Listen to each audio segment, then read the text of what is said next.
ओ दिल विच तेरी तस्वीर जी बना के ओनू रावां तकदी,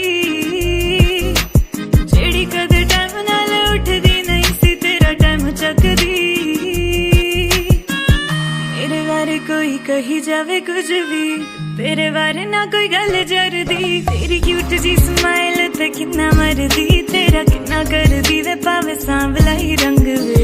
अखां च अखां पालिया सोहणिया ना दूर जा सोहणिया तू